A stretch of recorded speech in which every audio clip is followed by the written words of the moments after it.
Voilà, ndo Boubacar Touré beti ambe folla se Gaussuma. Tian de Jawara, Jamangle, Tian Jawara be minye Congo. Tian bana me wati be, Jawara, Tian ni Fulika kan. Radio Noura Fm awekado au 120. Tiens. Usiratigala dugu maje ni chuo ina machama de be Mali kono ani Mali kokan minumbu soko Noura FM na okuma awba partager ni ala sonama atina fo ajigi ko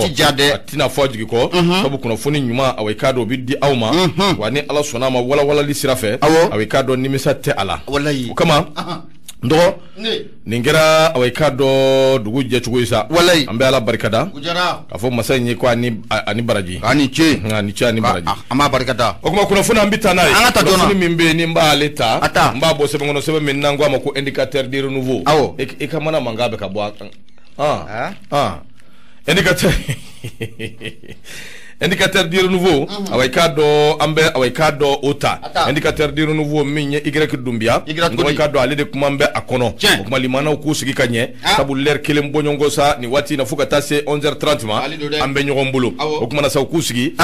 kanye sabu kuna fune nyumo ageregere obina duma indicateur de renouveau y dumbia ade kumambe ako minye awekado CEDEAO no be communauté économique des états de l'Afrique de l'Ouest na bo kofo awekado luye nyangini bere minta kada awekado aunga jamana fomo akera ode strategela ali gouvernement awikado kwa akumana waya kadini songo ya jira kila tukuni ka tega mana boka di CEDEAO ma sa annu bisika je ka baraka halibi chugo mazeli ke ba akuni jetemine ke minye communiquer awikado obora kabbi akera kunun de do kalo klishigi no en novembre kalo mali gouvernement awikado ya jira ka foko CEDEAO yekuma minfo awikado lu kibare olu ya me akera jira ka foko awikado session extraordinaire o mingera conférence des chefs d'état et de gouvernement CEDEAO togola ngera ni ala kanyeshi mali ani awikado gine kuna kirima komi mvora kono ko lu ya me akera karido okuna shini akera novembre kolo kle wolonvla en 2021 o de strategela ku ya fom ya ku ya me ka foko CEDEAO kwa ye nyangine bereta ko kada awekado an marabo ku be transition nyama no bo ko fo kele tama awekado tise ka tayoro la ble flana nyi minye wari mimbe awekado ka jigine kono no be bangi ko fo wari tiga bidda bela jile ka kondu be bidda tu fendise ka nyesoro o la ble fasirike ba ko akuni dunye ni ngota ka laje minye awekado malika gouvernement ko minye malitai gouvernement ko ni songoera kosobe sabu minye ni decision nui no be haklina nuko fo CEDEAO ye awekado ota CEDEAO ma awekado jatimine bake jatimine nyemunyi faso de unyire magobe minabi ni faso de umbe awekado min nofe CEDEAO ma awekado o jatimine imbe awekado mali gouvernement ka kuma kanye o tebene ngo kabui ko minye awekado gouvernement be wulika jo ani chesiri min so fara klika elsa kaseka awekado gele jugu ba minumbe minumbe ka bo fambela jilefe kanyeshi malima minye anga transition be wulika jo ni chesiri mina elsa kaseko gele nuko lukumbe CEDEAO awekado omani shi laje minya awekado jamana bisika sigi chugumi awekado kanye abe awekado jamana bella du chugumi ni shite awekado CEDEAO kakui CEDEAO mani shi laje temenengo anga fanga tikila mo yajira ka foko transition ama ke chugo ango ni bantika mana bo kanye shi awekado CEDEAO ma ajira la ka fo awekado ngane nyuma be anyuro ambi fe ka baraka ake chugo nyuma na bamba ajira CEDEAO la fana ka foko awekado kuma nyoya kadi anyi fana odi strategela awekado ni mbeke kundi dore yalsa minye CEDEAO kaseka deme kala tanyu mo awekado ambise ko lula be bunya ani karama kono wa wati awekado jole ngono azirike baku akwa klina jigina some extraordinaire minvleni jamana awekado CEDEAO jamana nyamau anuka gwa korona ma o nyamau udama de nywa zoro CEDEAO togola ba kera kalokli wolonvla no ye karido temene san 2021 akera yoro mena o ye awekado akarai be Ghana capital ko fo akera kanyeshin jonima mali ani Guinée yawo ye nyangini bere chamanta kanyeshi awma azirike ba ya jira odila ka fo ko halibi minya awekado CEDEAO ya nyini anfe anga laje minye kalata ko ni dogodara ka be wati mima anga teme osirafe CEDEAO klala tuguni nyini anfe minya awekado wati minfora kalata konnana ina fu lufana min la nyini tamrikolo kletan woro no nyangini bere CEDEAO klala ko nyangini bere tanika oda angun kuma sa minya anga gouvernement ni antika manabo akilna ujira CEDEAO la mana ke chugo oku nyele ela minumbe awekado famia kaseka sorula ka hali ba makla ko sabu CEDEAO ya jira ka fo minya awekado tamrikolo kleta anifla nyogo nyewera obinake nyogo en no hali bi ku miri ka laje nyangini min bise ka ta halibi ka da jamana inga min bise ka to away ka do local nyini fe o bise ka ko bolo soro fe ndo igrek dumbia ni ya ka fasiriye l'indicateur du renouveau o ka bido boli e bunya bala nyama bonya ajaranye nyama inafu ya fotokumna dugutigi dembugo koni alene sigi ote ben anya fo amena indépendant ne ben buludo Musa Sayon Kamara ale de kumale odo ako français mun be no ale u ka ministre mun naka bara benendo français ne jamana to ku ci konu ku unyanabo munya aka kumala sila no ya ka porte parole akumada de ane clair légende ayayira ka fa ko munye français be na demeta kanyeshi CEDEAO ma aklina mun fleni ne CEDEAO ya ata ninka nyeshi munye anga jamana okoni oma munye sanction be o CEDEAO ya ata kanyeshi anga jamana ma ale France be na feran dabali bela jelenke o sanction nu bara obisika kenna aye tugumuna fatirga ba munye Musa Sayon Kamara ako akilla jigina November kalo klowolon vla samba fla ane samgo ani kele ibe na ka fa ko munye shuba ton no be CEDEAO okofo amma ko nu uye nyandala ko ni ko oje nyandala je ko nala uye nyangli bere ko ni tani ka anga jamana ko o segere kedangar la munye jamana maraba koni ngli bere uya tani ko o segere CEDEAO mau ko la ni te dore kuyi wati mundu o ko folo no kalata nan no be février kalo klem ngo ani wolon vla ko fo e nyema samgo bafla ani samgo ani fla wa ko no o make tukashila o mamun na ke sobe ka dangari ula ko be ngli bere koni tani ko o segere munye ba français aya ni ka foko abe wole bla munye union africaine ma union européenne fo ka ta framuye nation unie ma ale an demle kala jekulu fene be bala dilenga faramuye CEDEAO kan CEDEAO fila ka nyangli bere mun taninga mali kon jamana maraba ku usegere nyangli bere ko abiseka tabala tuko muna Allah akibar atriga ba munye Musa Sayon Kamara akoko munye sigi keleme ka munye union européenne ma ko nku makono na ala de novembre ko kleta ani duru irana union européenne obna songa tuko France ko wa nga fatriga ba munye Musa Sayon Kamara akoko munye France ko ni kuma la sela no ko ministry no ka bara benendo une jamana to ku ko nku onyanabo ale ka kuma la sela ko ni ayira ka fo sira ko ni aklina muta walu bena ferani dabali bela jelenke bena da bela jelen ko nku goshi o ferani sanction nu ubiseka tabala tuko muna kanya shimu ya anga jamana maraba ko ni uma fatriga ba mun Musa Sayon Kamara ayira ka fo ko mi muso en ka fola ako union européenne ku be wuli ka jola ni wati na wala samunye mirna mun sira yo sigi senga anga jamana maraba ko union européenne bo obarla ni wati na ko dona na tawla ko mama de bena ka so be transition fangai ka wati ko folam no ko forala ko obo adogo koro ki sigina ko afoko nyangli bere ko abetaki isegere Musa Sayon Kamara akoko o wati kelena ibena ka fa anga jamana maraba ko ni ayira sidaula aflaka wati mun ko fode no be kalata ko fo atina sika kala bi ko atina sika kala shini munya anga jamana maraba yaira ka fa ko malido mena sigi mun nanga mako assise national de la refondation o sigi konna la sigi yera ko ni akanga damene novembre ko club muga ani fla nga ta kunje décembre ko club muga ani woro wa o sigi na ka sababu ye wati kerengel na di malido mfe wati mun ana kalata o wati la wa o wati ko o bela de na fese sidawo mawi Musa Sayon Kamara o bela ta ayira ka fa ni nanga jamana yera konna la mi politique ma wire o klakla le nukoy politique ma do bala ka fa ko transition ko do ga fara akuntala jeyaka o benata do bala ka fa ko transition ko do kana fara akuntala jeyaka nyama ibe na ka fa ni wati la banuna uli ka jo chara kosobe si anga transition ko ni uma transition mi sika de metuko muna transition mi sika ban lafia o konna la tuko muna mali den chama ko nu bora ko munye ka de meta ni nga transition ka asegere wati kelena ibe na ka fa ko munye parti jakulu do tara frananga ango mu ko cadre d'échange pour une transition réussie u ka laini te dore ko siga fo munne mali don kan ku ira de mani nyanchira la ku ka laini to ye bi wa u ka laini to yeshini yaira ka fo transition ngoni flani na manya ka fo ko an lawru muta munye jiyan maye ka fo ko ame kalata o watila ko na kalata bora adogo koro ko cheno te bi muso no te bi jamana premier ministre Dr Sugal ku kala maiga ko onodu enyema ibe na ka fo ni wati na siga fo itala mu sakajigi ngo be sakajigi la de sakajigi pule kan ngoni aya bo yaira ka fo ko munye aklina mumbo olula am siga boni gelen ko la tugumna ante boni gelen ko na tugo shira ko fo miye premier ministre ka sigi premier ministre mun na be ka sobe ka malido faranyo ha Sugal kata munye sente ka sigi wata faramuye gouvernement ka gouvernement na be dale bela jele malide bela jele bi yera sura akono o sakajigi no be parena Allah ke luga aklina tay parce que no somara na anya sama ga bo indépendant o konala Musa Sayon Kamara ale kalum kala tigi madu may ga nyama ibunya obala ndogo awai ka don bashite ali bi ambita ni fasiri ndogo minya awai ka don faransi o se kan to chugo ka ke ala yere jati kama ka on toy se de o be nyangini ta faransi be wuli abikuma ni shite dore koy anyere dama ni nyogon chede ma minu mba ni nyogon chea minu be kule la ajama be ibu ye de ba wala be to ko fo inti ganza de c'est pour que faransi ka do ou bla bara mina o kanga bara mige ulu be ka ke mais on ne peut pas quitter la CEDEAO. Mais est-ce que la France là, mais ni où manga mettre au confort ni non ni où y a la billahi dovrete. Où y a moumine? Est-ce que rodou? Moumine na. Ni amine ba amine kun fodu. Ni herewa.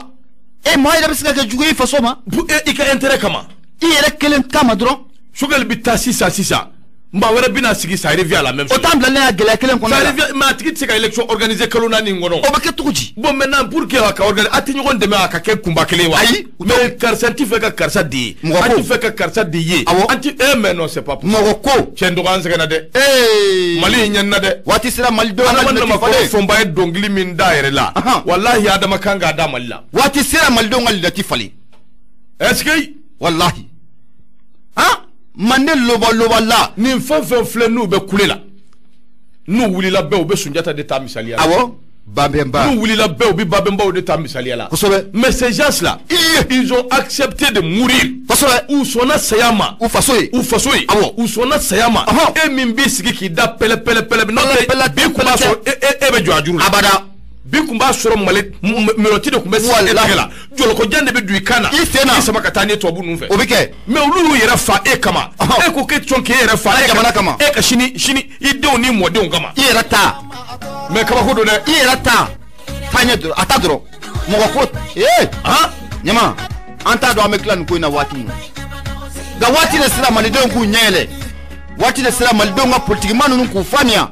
bela de couleur do na jamana ngono koy wa bela jele nga kuma koroni mi ko de wallahi mali kungadi akai wallahi ikana mirije ibina nyeji boti parce que ningo embi chugo mina bi ne rebe position mina ni wati laba nungo na afie chere la ngana jwa nege ibulo da dusula mbijini ka desede sabali wallahi fasoko do abinyao ibulo da dusula non c'est pas possible nimbebe boala mintabe soro ndo ambita minya awai do Mahaman Touré akumana akwambe ni mbela jele na minya aunga bilibile dobe awai do akumana ashrafu sharafa nyoro mbuye haidara ndo minya sedawe nyangini bere minta kanyeshi auma mbuye kumana ako awai do mashika na joro sedawo ka awai do nyangini na foitie min diba wani ala sonama ni yeko mi abiba halati me minya awai do aunga shurufuke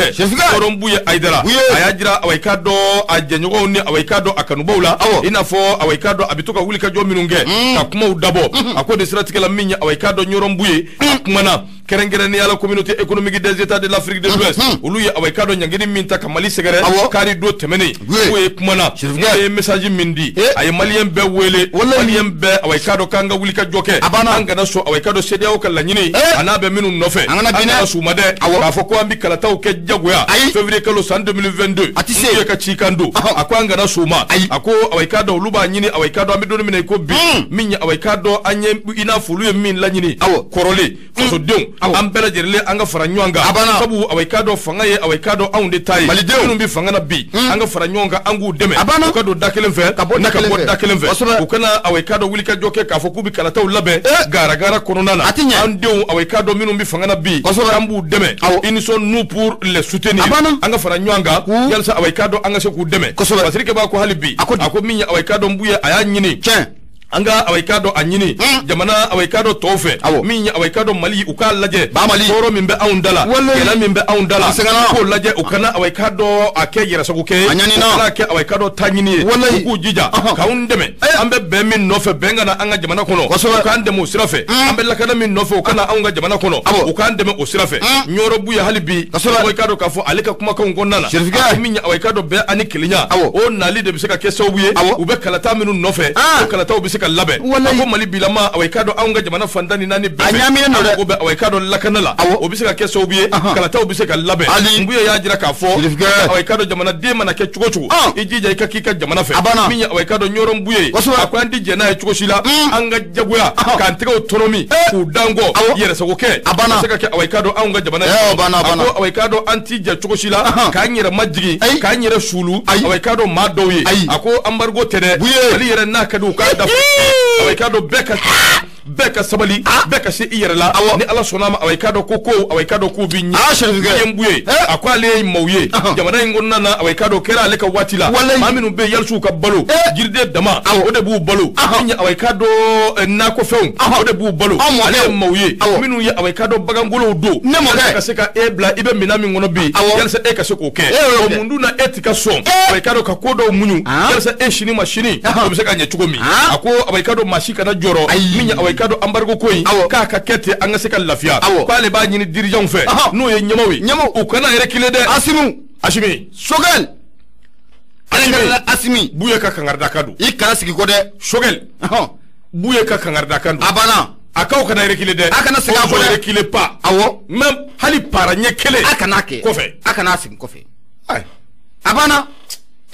sama bɛ maa min ɲɛ ka ban o bɛ siran mun ɲɛ c'est pas la peine c'est pas la peine ce pays là c'est calabouché non donc c'est calabouché ah non c'est calabouché non certificat filɛ ka mun fɔ nin ye yiridenw ani fɛn ninnu an mɔkɛ tun bɛ balo la a y'o de fɔ dɛ a ko quand on devient militaire on fait le choix de mourir ni kɛra surasi ye a ye kɔni ye saya de sugandi o a banna safiyo a banna a ko donc ne ye aucune crainte a kana jɔrɔ a kana siran Serifuka ka ladilikan don a ko kuma na Ɲɔrɔ Nbuye wele kan don an ka jɛ ka fara ɲɔgɔn kan an ka kɛ kelen ye CEDEAO ka popapo n'u ka bagabagajugu o kana taa n'an ye yɔrɔ si an ka se ka an yɛrɛ lafiya u kan k'a jateminɛ de cɛ o cɛ min bɛ jagoyatɔw ka golonba fɔ la plateau sanfɛ débat ni fɛnw an ka non c'est pas la peine quoi k'u b'a sɔgɔbɛ nation dɔ la i b'a fɔ ko sɔribɔ laban bɛna fɔ de ko incitation à la violence ni dɔ ka se a ko to kan o tɛ incitation à la violence ye o kan fɔ ko le Mali ne peut pas quitter la CEDEAO la CEDEAO Mali bɛ min lase CEDEAO ma mun na aw t'o fɔ France c'est un partenaire mais Mali bɛ min lase CEDEAO ma k'o ti fɔ o da ti s'o ma koyi wa wagati bɛɛ lajɛlen u bɛ gɛlɛya de fɔ mais solution Mali bɛ min lase u t'o fɔ u t'o fɔ abada tuma o tuma u bɛ Mali de nɔ c'est-à-dire non Malidenw Mali ne ti falen dɔ kɛra sa Ala k'a ni sababa bɛn n'a fɔra san 30 tɛmɛnen kɔfɛ ko fo fanga ka tila ka kalifa aw ma o kumana mun don a kaɲi sa Ala ka tiɲɛ dɛmɛ dɔrɔn Ala ɲɛ bɛ nin ko in na awɔ Ala ka tiɲɛ dɛmɛ ninnu ɲɛ bɛ min na Ala de ɲɛ b'u la Ala ɲɛ b'u la Ala kan'a t'u la Ala b'i to nin na ni Ala n'a kira cɛ fɛn fɛn Mali lajaba fɛn fɛn bɛ ka kɛ sababu ye aw yɛrɛ bɛ jagoya ni fin wuli ka jɔ ni cɛcura fo élection ka kɛ fo san joli élection bɛ ka kɛ aw yɛrɛ de bɛ ka jamana mara aw bɛ ka millions ni milliards ni joli ka ɲagami fara ɲɔgɔn kan mais tout le temps le même scénario c'est-à-dire problème tɛ yen an bɛɛ de ye kelen ye mais y'aw hakili sigi dɔrɔn sɔrɔsiw ka fɛn dɔw lakile élection ka kɛ a banna ni min bɛ na aw la o ka na an bɛ jɛn n'a ye mais a kana fara mɔgɔ wɛrɛw kan k'an tɛgɛ tɔnɔmi k'an di mɔgɔw ma sa a ko a tɛ a tɛ a y'a yir'u la an bɛɛ de ye kelen ye n'a tola an bɛɛ de n'a ɲɛna an bɛɛ de ou bien vous voulez k'an ka to nin scénario de kɔnɔ élection bɛ kɛ gara la dɔw bɛ wuli k'a ma sɔn jamana kɔnɔdenw datigɛlen bɛ ɲɔgɔn na kɔrɔnfɛla in bɛ ɲagami u dɛgɛlen don la prépara un temps deux mouvements o bɛ sɔrɔsiw ye coup d'état kɛ an bɛ t'o la wa abada ayiwa problème t'a la u dɛgɛlen don la koyi n'o Mali de ka d'a ye i t'a fɛ ayi a bɛ jɔ de Mali kura ayi a kana jɔ yɛrɛ walahi ɲɛma a bɛ jɔ o kɔ de Mali yɛrɛ kana jɔ bilen a bɛ jɔ o kɔ koyi an ka taa fɛ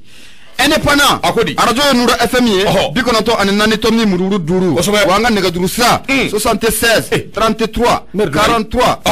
03 indépendant ne bɛ n bolo don n bɛ bɔ ni a ye ɲɛma a bɛɛ na ta mun ye koro kɔɲɔ a ti ɲɛ dingɛ kɔnɔ don kɔ siga t'a la imam Diko a kumara dɛ Diko ko di fatirikɛ ba mun ye Mohamed Aidara certificat a kumalen don indépendant o kɔnɔ akodi a ko mun ye imam Mamadou Diko l'éclair de sage ko a y'a yira k'a fɔ ko ale kɔni bɛ mun ye jamana ka bila la ne jamana y'a laɲini k'a fɔ ko mun ye ani yada agali fo ka taa fara mun ye cɛkɔrɔba nɔgɔlen kan n'o ye Amadu Kunfa ye ko an n'u ka sigi ka kuma ko mun ye ale kɔni bɛ jamana ka bila o la fatirike ba mu ye Mohamed Aidara Sherifike aya ira ka fo ni wati na ba nuna bena ka fo ko mu politique ma ira dama ni nywan cila la be maliya obe mali do ira dama ni nywan cila la unu ngoni o siglembe ko ta lagana baliya ko ko o fara o kan o siratigel la mu ye Fransika jabarani sodo ko obe o wulla ninga Imam Mamadou ko ninga asgara mu ye M5 autorité morale o koro o tewa mu ye Imam Mamadou ka yininga afeta gelamu no oflane jamana konna la Imam Mamadou ko ifeta ko jume Imam Digo aya ira ka fo ko ni yaye gelebe jamana konna la ni wati na ko amasoro dora fe mamu ni jamana mara sante mono nakateme make makile ni ye mamu ni jamana mara sante mono nakateme yo jamana mara to jugu ore konna la eranga na be politique mo ko fo akara so be ninga jamana ninga asigi ase samara kan yo jadisu usurutula en fe ya u chaman de ko ore ba anga jamana chaman cha en fe ko ta bla munya akoro fe fa ula fatere ba munya Mohamed Haidara akoko munya Imam Mamadou aya ira ka fo ko me wati muna ko bi mali ko ni ye kela o ye koyi kela chaman jamana nya ake ko ga ko ame wati muna nin kela ne wuli ka jo o maka jona kela imbe mali ko ere dafe koyi ko mali ere labban ko ore na tunu munya Imam Mamadou ya ni nga ka fo ko ni wati nuna ko wuli ka jo be sina wala sa munya mali don ani ba manju be sika sika kuma to muna Imam Mamadou aya ira ka fo ko munya ale ko ni yo o mirina ta amena koyi wakili na taba ale Imam Mamadou la ko amena munya Amadou Kumbai yada agali ko aminda balela abeninga wati bo ko ale alaka ina Amadou tumani tudano ba atete kofo ale ya laini atete fe atete nune mali downe anu ka siga kuma Imam Mamadou ko akoko ya ale aklina ye bi wa matna siga ale wuli kabo aklina takambi no yani bamanchu nunga siga kuma Imam Mamadou enyema akafola akoko mu yada agali ko sobe yada agali bolo bamako ya ko ko yada agali adu ka be barala duguba okonna ula munye ko yada gali ibana ka foko ali bi mado mamundo ane ibeka ngadi kosoba o sabuga munye RPM tonde ngoro ko odo Imam Mamadou akoni ya Amadou Kumfa jatemna ka laje malidendo wa yaka kalam bela dilenga jamana nkonna la abebo dugu muna dugu ine to ko kumba ale be nyafunge o mara ula akono numbala dile malidenye ale bu do abu soma udo ka foko ane nunga siga kuma wa akono maga nyali ko na kachieni wa digo ko ya bismillah Fazilga ba munye Mohamed Sherif Aidara Sherifika ya ira ko ni wati laban konna digo ya ira ka foko Mali be global flare sanfe ni wati na no be an ira ka société ko ta fara munye anga dina ko ka Mali silemani def ni flare labi ko ni flare bina diando ngodo ala kan kishiga tara e jamana abe dafri Imam Mamadou akoni ya ira ka fo ala tna so munye nanzara ko ni utama nanzara be fakana ni sadaja kula miya on fe ya ala tna so ma tukashila wa ale Mali munun be wati na ku be ka dina ko nin ke ukarege bereye ko ale Imam Mamadou atina so ma bi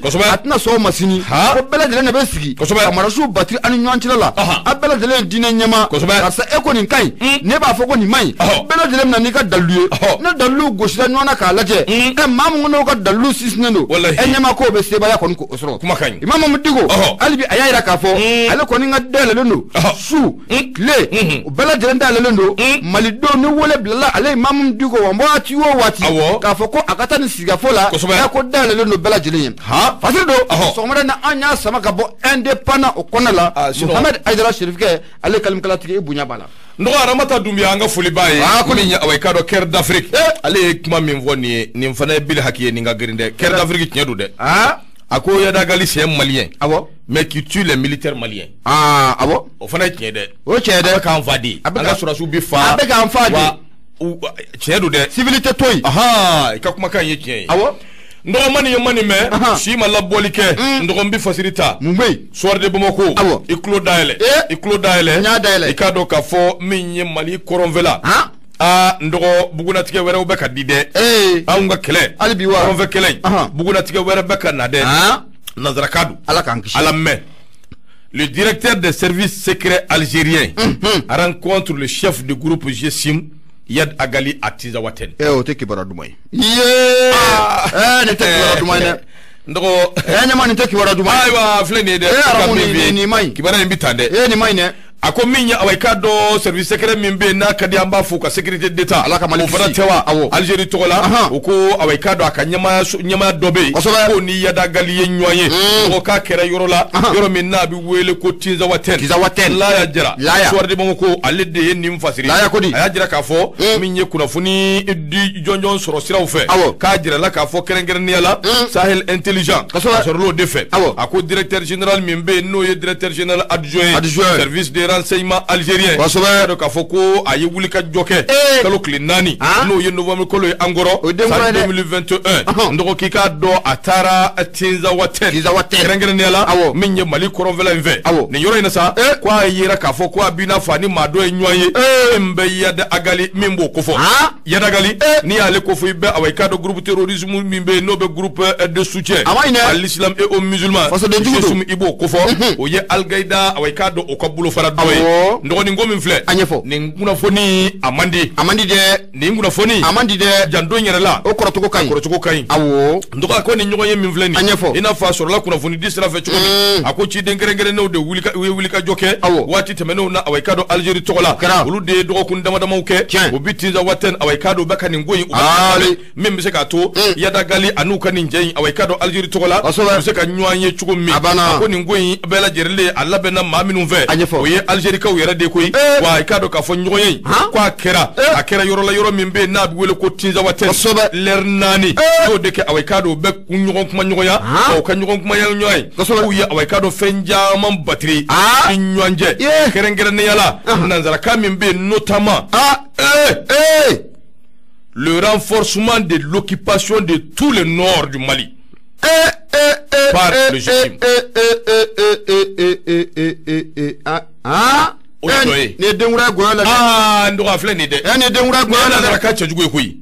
Le renforcement de l'occupation de tout le nord Mali par le régime. Yadagalika tombimbe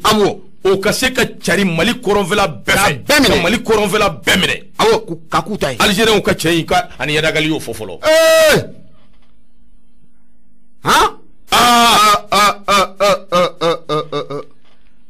il est dit que le directeur des services secrets algériens a rassuré son interlocuteur que tous les moyens financiers et soutien militaire seront fournis par son pays. A forafana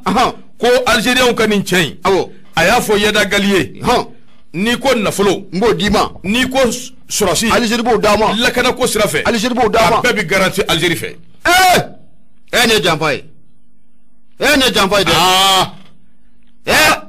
ala ku jiga kolon nay. Autre point abordé par les deux hommes le renforcement de la maîtrise du GSM sur les mouvements yada galika ton GSM jakulu fenve mi koronfe akabula beka ka fanga ka bula beka seba sura beni sanje ka aka bebla kamangoro o de fana kuma mi mforay ane jamfay ala ku jiga kolon no amina ya rabbi ala ku jiga kolon no amina ya rabbi amina ya rabbi aw meni mbelawo aw nga mo bi ñogon broto ni kalata karsa ka boyde karsa na de nga ketande ni ko min ban ko anye tola de jamana minatoto iskile nyabola kwa ngata kalata yekelenga nafaka ma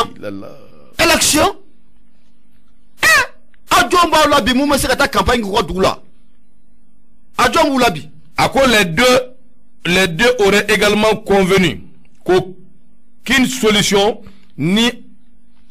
concession sur l'Azawad ne doit se faire en dehors de l'Algérie et sans l'aval des services du renseignement et du gouvernement algérien. Yama ibina nga banawuli. Bisao. No ibina nga banawuli. Bisao. Nikite. Ndo kutala kui. No ibina nga banawuli. La jara ba ko ko ne ma inventé de soit de bomako de ka fasiri do. La jara le de ka wuli ka jodu. Ako awai ka do afora fana. Azawadi ko kuma fere foyi kana nyesoro Allah azawadi ko kuma wo ani abeminde foyi kana ben foyi kana ke azawadi dablaliya yalima azawadi ko kuma a foyi kana ke kasoro Algérie data kalama azawadi kalama tere a datala fa daka douala en dehors de l'Algérie Algérie koka akana ku koka kasoro Algérie ka service de renseignement ani Algérie gouvernement ou te fait kalama mina Avant mena tout temps. Ne a fait ngo bi gafe ngo abakono. Ali bi amali do sigile mala ko kata kala. Ba kono de. Ali bi abala kasa boy ngansigi. Ah. E jamana fa classe saba flamine lendo.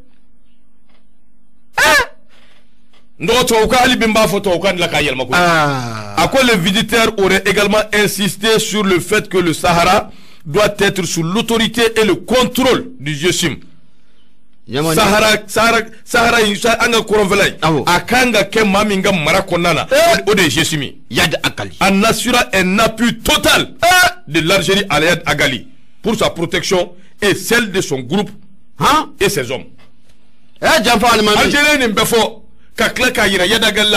aka haklatike Algérie ka jugoroma dondo Algérie ka deme o beka nyeshi Yad Agali maka protéger na nyagamina bulgusu na tala Algérie na ka chedo ko bu protéger jamfani mami fasiri de ne nyenimla nimla fasiri yella jaraka fasiri tanyina be soirée bamako kono ko bidon bolé page 3 quotidien crédible mardi 9 novembre 2021 abana abakono voilà ne ka invasion tede jamfa ne jamfa mami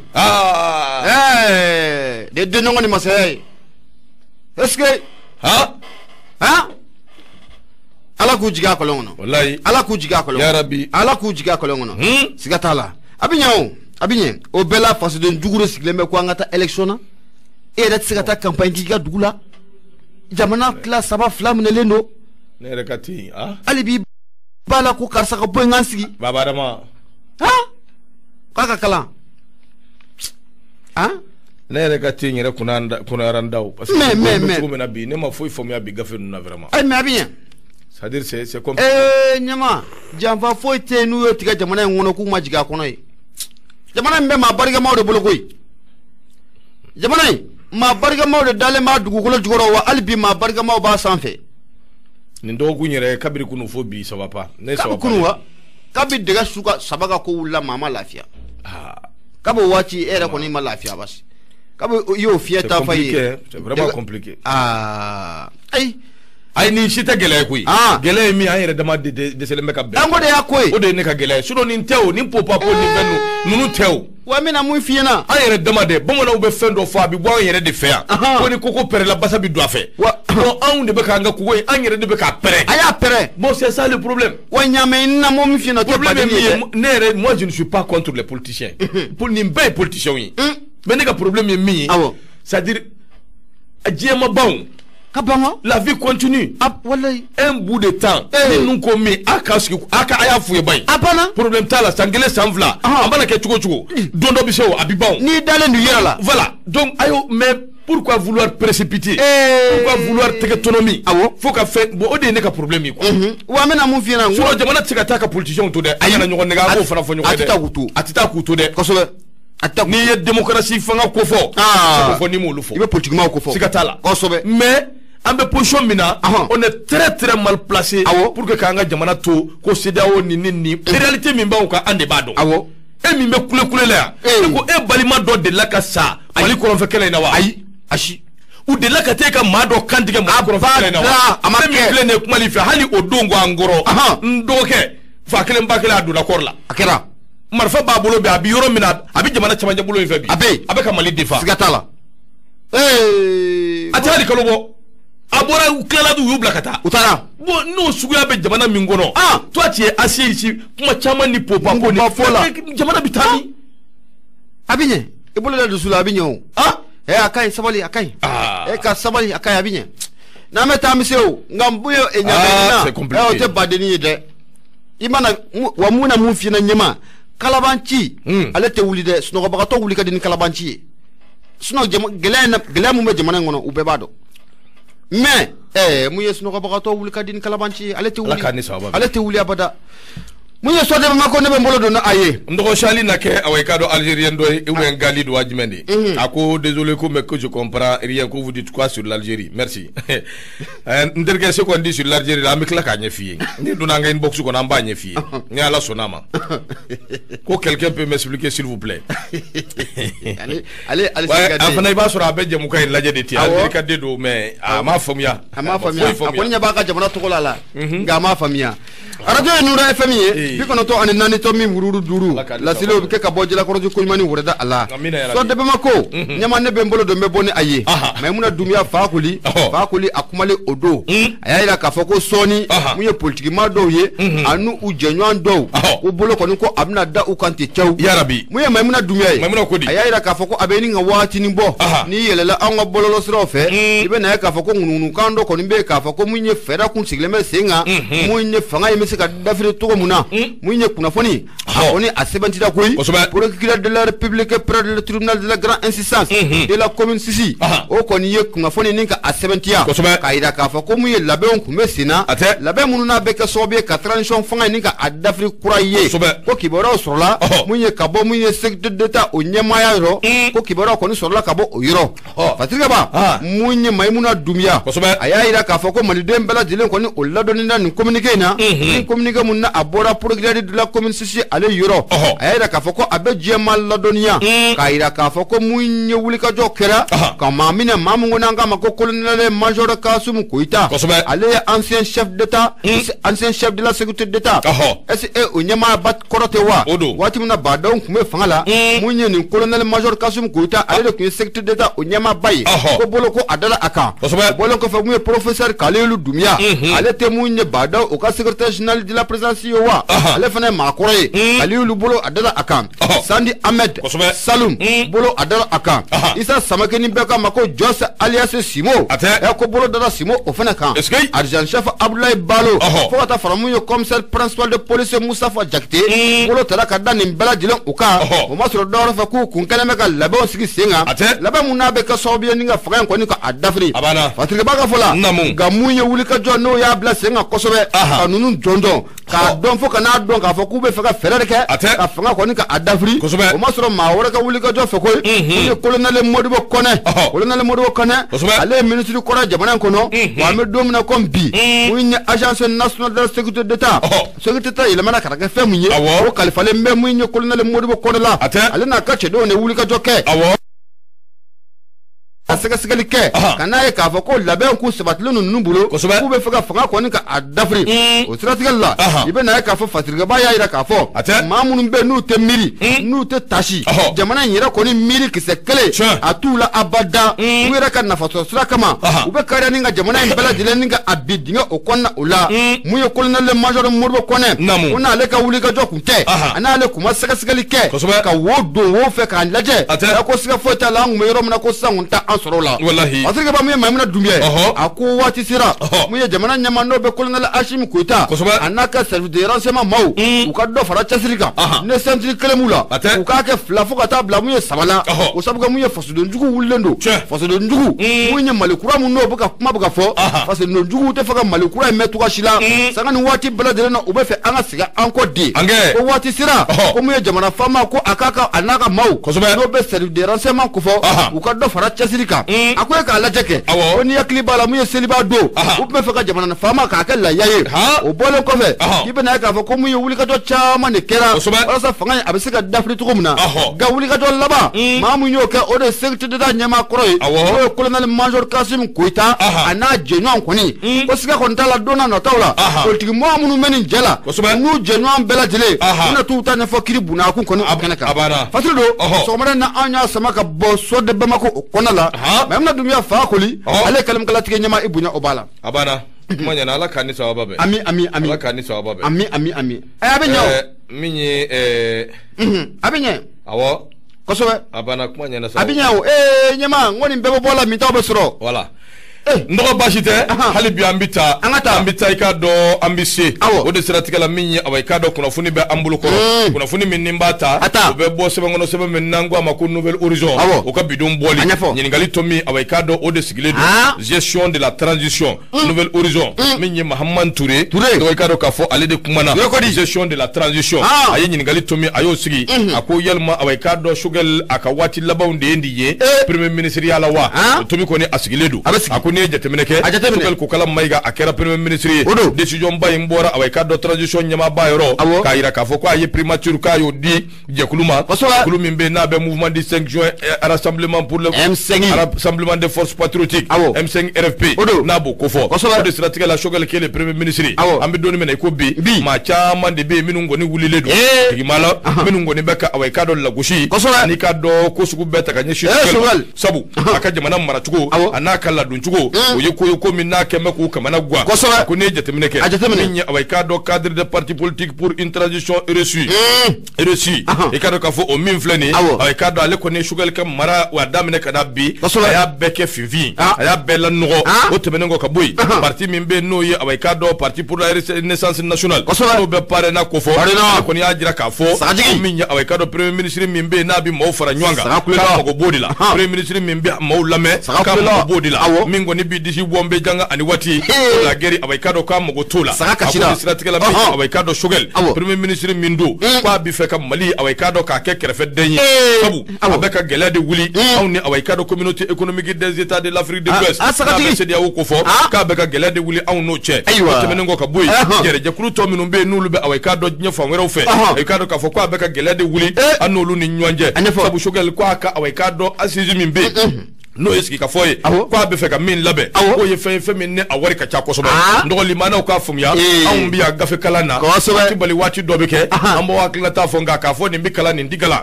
o t'anw fɛ yan dɛ bɛɛ dama ka kan anw fɛ yan kosɛbɛ nka o ti bali an kunkilenna n'a hakilina ye min y'an fɔ dɛ k'an b'aw informer kunnafoni bɛ d'aw ma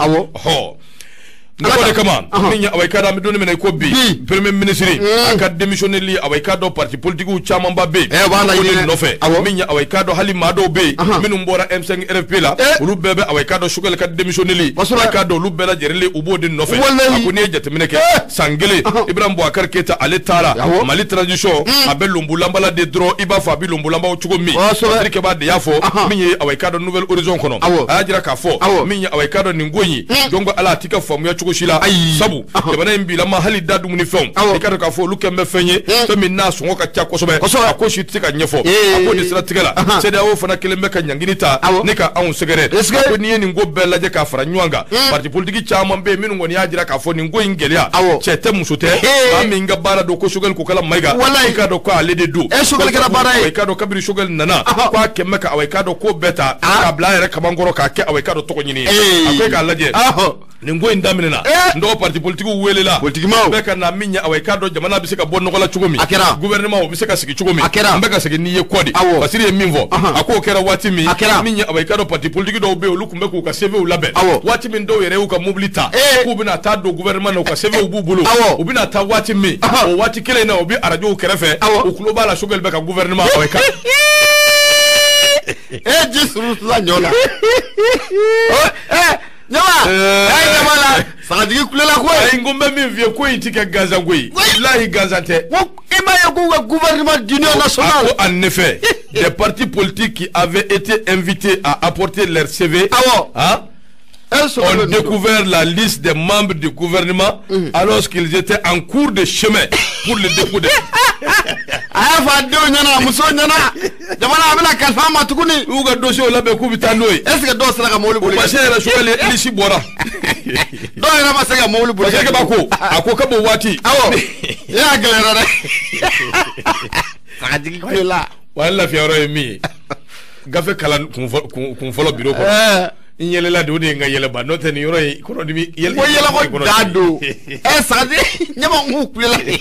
kule k'a ne bɔlen don a ko ka bɔ waati n dɔgɔ i k'a dɔn k'a fɔ ni Choguel ni ɲɔgɔn cɛ toto boxe seni boxe toto k'i k'a dɔn k'a fɔ ko o dabɔra a ko de siratigɛ la sa min ye away ka dɔn opposition kura o nana labɛn away ka dɔn gouvernement away ka dɔn juguyala ani transition o juguyala a k'olu kɔni ye mission min ɲɛsin u yɛrɛ ma o ti dɔwɛrɛ ye Choguel y'a jira k'a fɔ ko a bɛ jamana mara cogo min ani M5 mɔgɔw k'a ti bɛn bi a ti bɛn sini a ko de siratigɛ la ko kun ka ɲi koyi u ni ɲɔgɔn cɛ hali bi u tun bɛ ka ɲɔgɔn kuma ɲɔgɔnya gouvernement ye wulikajɔ min kɛ assise nationale de la refondation ko min bɛ labɛn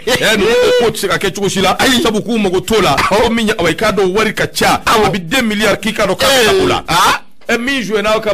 san kɔnɔ o man ca 2 milliards aw ka san kelen kɔnɔ miliyari ba kelen san 5 kɔnɔ miliyari ba kelen sonyɛnɛ yan ne jamana dira ma ako organe unique des gestions aux élections au min fana labɛnnen don ko nunu awai ka dɔ k'u ban'o ma kolokoto fasiri ko a ko nin ko min filɛ nin awai ka dɔ k'u kɔni kɛn bɛ ka wuli ka jɔ de kɛ kalo 18 min dira fo awai ka dɔ tɛmɛ ka kɛ ni o sira ye dɔ tɛ i ka dɔn k'a fɔ k'u da tɛ a tɔ si la bi min ye awai ka dɔ dialogue national inclusive ko min n'o kɛra décembre 2019 ko tɛmɛ ka kɛ ni o sira ye docteur Sogɛl Kokala Mayiga siga kɛn bɛ a la kosɛbɛ sabu awai ka dɔ k'a kɔni hakilina ti dɔwɛrɛ k'a bɛ fɛ ka awai ka dɔ kalataw prolonger k'u bɔ o dati bɔ a dɔgɔ kɔrɔ jango tɛ a ka assise national min bɛ n'a bɛ k'o labɛn ɔ bisa bɔ nana k'a kalama k'a fɔ siga tɛ min na gouvernement yɛrɛ ye sɛbɛnni kɛ k'a ci min ye awai ka dɔ CEDEAO mɔgɔw ma n'o ye communauté économique des états de l'Afrique de l'Ouest k'a yir'u la k'a fɔ ala na ɲɔgɔn nɛgɛ kalata ninnu le 27 gouvernement a tɛ se ka kɛ a tɛ se dɛ a tɛ se n'a bɛ min kɛ n'a bɛ yɛlɛ san n'a bɛ jigin duguma a y'o kɛ dɛ n'a bɛ Mali yɛrɛ ɲami ka sigi an kɔ gouvernement tɛ se dɛ a tɛ se k'a kɛ bi a tɛ se ka kɛ hali n'i y'a d'u ma o tɛ se ko f'u da ka don Asirike ba ko a ko min kɛra sa awai ka dɔ o kɔni kɛra sababu ye min ye awai ka dɔ maa caman bɛ yen minnu mawura politique maw la chef de gouvernement a kɔni a tigɛ ɲɛsinnen bɛ ale de ma crise fɛn fɛn bɛ yen min bɛ maliyɛnw yɛrɛ dama ni ɲɔgɔn cɛ Sogɛl Kokala Mayiga don kɛlɛ fɛn fɛn bɛ yen n'o ye awai ka dɔ Mali ani kɔfɛmaw ni ɲɔgɔn cɛ Sogɛl Kokala Mayiga don Cɛbilen Dramé min ye parti pour la renaissance nationale sagajigi parena ale y'a jira k'a fɔ docteur Sogɛl Kokala Mayiga ko a kan ka démissionner sabu a bɛ don minɛ ko bi min ye awai ka dɔ bɛn ani kɛlɛ bɛ an b'o ɲini ko Sogɛl tɛ o ye parti politique dɔw bɛ yen olu yɛrɛ y'a jira k'a fɔ min ye awai ka dɔ transition hali n'a bɛ prolonger hali ni dɔ bɛ fara a kan a ka kɛ Sogɛl ko kan Sogɛl kɔni tɛ fiyewu Mali n'o Sogɛl ko f'u da ka don a la de yakili b'a la wa waati min na i bɛ ka kun bɛ fanga la sagajigi kulela ka kule parina kulela i bɛ ka ko Cɛbilen na ya don yan a y'i da de ba dɔw fanga nalen mun ye a muso kun bɛ ministeriya la a ma kuma o a kun b'a la a kumara Nɔgɔ Maman Touré a de kuma bɛ hali bi Nouvelle Horizon kɔnɔ a ko an bɛ dɔɔnin minɛ ko bi ko min ye awai ka dɔ kuma camanba de bɛ yen minnu bɛ ka fɔ premier ministre ma Sogɛl Kokala Mayiga hali lakanabaliya min bɛ yen n'a ɲɔgɔn ɲɛ bɛ anw ka cɛmancɛ bolo fɛ u ko ko Sogɛl Kokala Mayiga don gɛlɛya min bɛ yen furu gɛlɛyara fɛn fɛn gɛlɛyara Sogɛl Kokala Mayiga e de y'a bɛɛ da anw kan Sogɛl i ye koba kɛ dɛ hali dɔw n'u muso mana kɛlɛ ko Sogɛl don a ma kɛ ala ko an bɛ dɔɔnin minɛ ko bi dɔgɔkun tɛmɛnen mouvement espoir Mali kura min ye EMK olu de awai ka dɔ mouvement du 5 juin olu de y'o sigi olu y'a fɔ kɛnɛ kan k'a jira k'a fɔ ko premier ministre Sogɛl Kokala Mayiga k'a kan ka démissionner ko min filɛ nin an bɛ dɔɔnin min na donc ala dɔgɔ k'a dɔn k'a fɔ a ko kɔni a gɛlɛyalen don Asirike ba ko a ko chef de gouvernement ko o kelen bɛ k'a tacler fan bɛɛ lajɛlen fɛ sabu awai ka dɔn hali ka maa yɛrɛ ka kuma i ka kuma ten k'a kɛn bɛ ka o bɛɛ bali adamadenw na bi ngo dɔw bɛ ka foronto de u bɛ sogo dɔw yɛrɛ bɛ yen awai ka dɔn k'a fɔ u y'a jira k'a fɔ ko CEDEAO a ka ɲankili ninnu bɛɛ awai ka dɔn ko Sogɛl de don o de siratigɛ la maa caman bɛ yen bi minnu kɔni y'a jira k'a fɔ anw ni communauté internationale ani faransiw a n'a ɲɔgɔnna caman Sogɛl kanubaw kɛn bɛ ka wuli ka jɔ kɛ u bɛ ka Sogɛl nɛgɛn de k'u bɛ k'a nɛgɛ k'a fɔ a ye k'a k'i bɔ CEDEAO bolo ko min ye awai ka dɔn a k'i bɔ faransi bolo k'a k'i ɲɛsin Irisi ma ko sabu k'a yirala k'a fɔ ko Irisi de ɲɔgɔn tɛ dakuruɲɛ kelen na ko Sogɛl kanubaw k'u bɛ ka awai ka dɔn Sogɛl nɛgɛ sabu awai ka dɔn u bɛ ka fɛɛrɛ minnu fɔ a ye ko awai ka dɔ tiɲɛw tɛ dɛ a ko ne ye jateminɛ kɛ min ye awai ka dɔ filijugu min b'a la o de ye k'a fɔ awai ka dɔ parti politigiw ko k'olu ye k'u to yen u bɛ ka kɔrɔfɔli minnu kɛ awai ka dɔ ko nafa tɛ o la filijugu min fana b'a la o de ye k'a fɔ ko anw bɛ se ka taa ni anw yɛrɛ ye k'a sɔrɔ CEDEAO tɛ a ko nin bɛɛ lajɛlen ye filijugu ye minnu bɛ awai ka dɔ baara in kɔnɔna na Maman Touré a ko décision min bɛ yen ko si la décision du départ et de maintien du premier ministre Sogɛl ne relèverait que de la seule volonté du président de la transition, le colonel Assimi Goïta, un membre du Conseil national de la transition indique que tout ce qui pense que le président va nommer un nouveau premier ministre se trompe. ne nana kan faralen ɲɔgɔn kan a ko n'o y'a sɔrɔ premier ministre ka taali ka gɛn ka bɔ gouvernement na ne awai k'a dɔn a bɛɛ lajɛlen gulonnen bɛ colonel de la n'o ye colonel Assimi Goïta ye a ko conseil national de transition o maa dɔ bɛ yen o y'a jira a ko awai k'a dɔn maa fɛn fɛn de bɛ yen minnu kɔni hakili la k'a fɔ ko président min bɛ anw kunna k'a bɛna premier ministre kura nommé min tɛ Sogɛli ye k'u bɛ fili la dɛ k'u ka fɔ karamɔgɔ ɲɛna k'u bɛ fili jugu baara ma ɲɛ n dɔgɔ nin ye fasiri ye nouvelle horizon Yo, ni y'u ka fatiri ne kuma caman faamuya ja dɔw kun ka sebe b'u bolo mu kɔnɔ u bɛ ka yɛlɛ n'o ye sugɛli gouvernement fɔ a ko tɛ se ka lagale koyi Maman Touré ni y'a ka fatiri nouvelle de sɔrɔ dɔw ye n'olu ka tɛmɛ parti national da la u bɛ ka radio la u ye jɔ ko dɔw den nana mobili boli ka taa n'u ye so a bɛ hakili jigin a tɛ ka waati la a tɛ ka gouvernement falen awɔ ni ala cɛ ministre dɔ bɛ yen a ka mɔgɔw tulo bɛ na ko y'a faamu ko lisi bɛna bɔ ale ye sɛw fa ka t'i sigi ka téléphone da kɛrɛfɛ gouvernement lisi yɔrɔ a tɛ kun ka teli o la ni diɲɛ fɛn a tɛ kun ka teli awɔ hakili la i tɔgɔ bɛ gouvernement la lisi bɛna kalan officiellement i b'a sɔrɔ i tɔgɔ t'a la ale ye mɔgɔw fara ɲɔgɔn kan ka taa gouvernement ka taa misiwi organiser sɛw fara yan fɛ invitation fɛnw bɛɛ bɛ dun cɛw ale sigilen don télé écran bɛ sa lisi gouvernement lisi bɛna a bɛ gɛlɛya so yɛlɛ awɔ bɛ sɛ buruti yan fɛ a b'a buruti yan fɛ lisi daminɛna kun f'a kun a tɔgɔ ma ye a taara k'a ka téléphone dalen juru wulila la i b'a dɔn a ye minnu ta téléphone yan a ye sɛ woro ta k'o bila poche kɔnɔ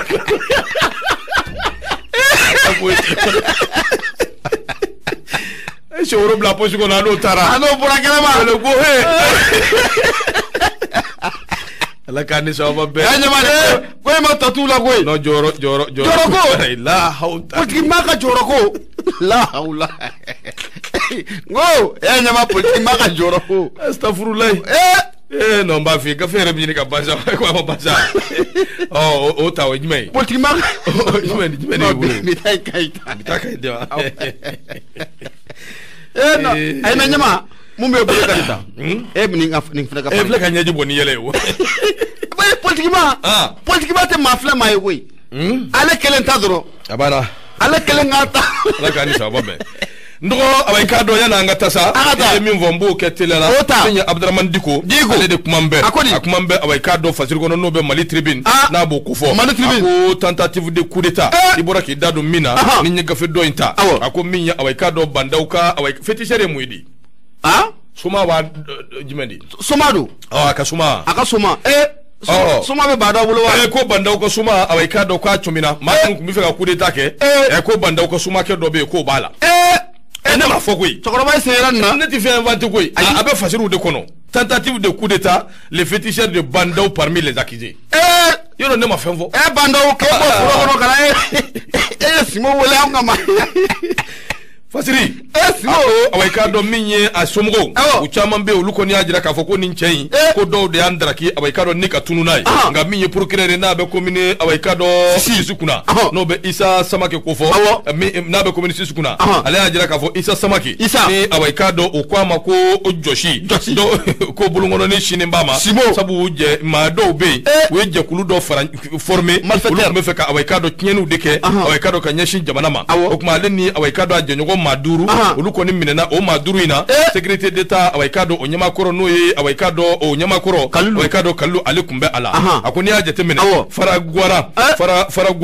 o ye a k'a dɔn Buguni région a bɛ yen de Isa Samake a k'a dɔn a dɔnnen don yen kosɛbɛ a ka village o dɔnnen don sabu u y'a jira k'a fɔ ko suma belebele don o de siratigɛ la a k'a dɔn maa min yɛrɛ ka baarakɛla don a k'a dɔn président kɔrɔ ye o bɛ bandaw ko fɔ président bandaw a k'a dɔn a na kɛ a tun bɛ baara kɛ o de Tirikeba ko a ko a tununa a bɛ waati jan bɔ kɛrɛnkɛrɛnnenya la septembre kolo tile 14 san 2021 a ko de siratigɛ la a k'a dɔn a somɔgɔw kɔni y'a jira k'a fɔ ko a tununa maa t'a dɔn a bɛ yɔrɔ min mobili saba taara nɔfɛ ne k'a cɛ a k'a dɔn ka taa ni a ye mani militaire a ko de siratigɛ la min y'a somɔgɔw kɔni kun y'a jira o waati tɛmɛnenw na k'a fɔ ko a k'a dɔn a kibaruya bɛɛ tununa nka kibaruya kɔni a k'a dɔn o bɔra ka bin sabu somɔgɔw kun y'a miiri dɔw b'a fɔ ko a bɛ Kati dɔw b'a fɔ ko a bɛ Kulukoro nka min ye a k'a dɔn maa dɔ bɛ yen kabini juma tɛmɛnen min ye fasodenw bɛɛ bɔra kunnafoni kalama sabu a jira k'a fɔ ko maa dɔw minɛna o maa minnu minɛna procureur min bɛ yen n'o bɛ a k'a dɔn commune Sisi de Bamakɔ a y'a jira k'a fɔ ko olu dɔw minɛna a k'a dɔn kalo tile 5 a k'a dɔn u datugura kunnafoni min senfɛ a ye y'o fɔ kelen Minya Awekado, colonel major Kassoum Goïta, allez, ancien directeur de la sécurité d'État, Sidi Ahmed Saloum, Ani Awekado Issa Samake, Nouba Wileko Joshi, no Yereba Famako Josh, alias Simbo, Awekado Alefana Minenedo, Akma Abe O Jamana, Badawasio Mimbe Noé Abdoulaye Baloé, Fokatase commissaire principal, police Tokola Noé Moussafa Awekado Jakte, Alefana Sembe Ala, Minya professeur Kalou Doumbia, Awekado secrétaire général corps du président de la République. Ikado kafo ofana sembe ala nunu menena ko escroquerie malfaiteur anikado jenyo juya ananyo kona chama kanyishi awekado jamana ima okumu blala mandat de dépôt avec kasubumbala okumana ni mingu simbo kuntuna mamina awekado ko abeni jamana manda ko simbo amana simo mani yewa amayewa ala kandi sa obabe amani ye ama colonel moro ko na toyewa na mabita imbla akumana chaya nyawa ne bara kama goy goy to ere ke nyokolomboni si wo mi raka mnali la toye ama mani ngeleni meleka jibrela yeni page di mami mashi